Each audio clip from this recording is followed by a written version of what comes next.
Ireo vaovao ara-kulturaly kosa no amara-paranantsika ny izao fotoana izao. Efa 10 taona lasa izay no nila ravinahitra ary nonina tany ampitan-dranomasina i Lalatsina. Mandalo eto an-tanindrazana izy amin'izao fotoana izao ary aona sy anome fahafampo an'ireo mpankafy azy. Isy ary moraka izany ny fampisehoana izay karakarainy Miritsika Production ny fa 12 ny volana Desambra ho avy izao. Izay moa ny fantatra nandritra ny tafa nataon'ireo tamin'ny mpanao gazety.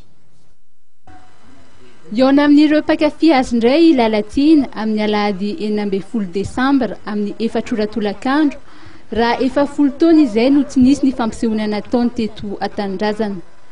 Lalatsina manontolo io no anarana ampisalorana ny segoavana karakarain'ny Miritsika Production ao amin'ny lapan'ny kolotsaina sy ny fanatanjahantena Mahamasina.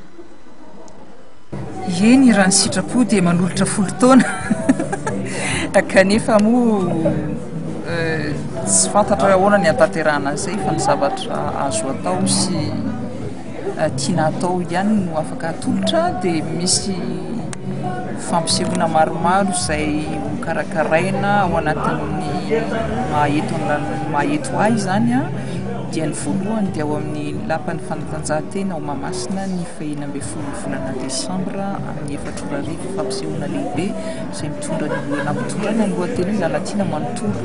Ny fampisehoana lehibe io ny voalohany zany a izay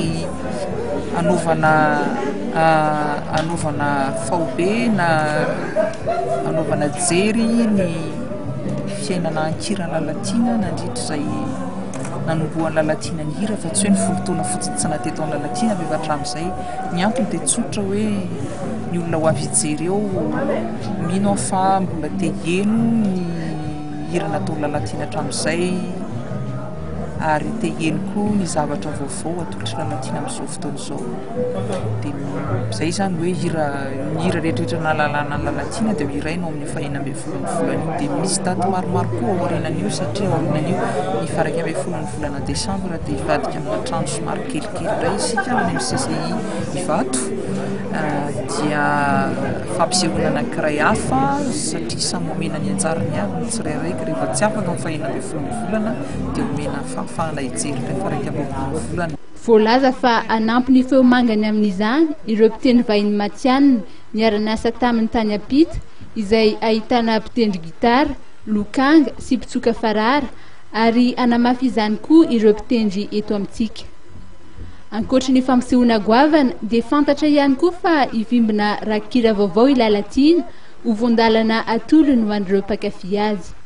Efa tonany maro raha teo no ny andrasan'ny maro ny fiverenana ity kitan'ny ira-pitiavana ity fa izao voatanteraka izany. Ivoaka mandritry ny andro ihany koa ny rakikira vaovao izay nampitondraina ny anarana hoe i Malala.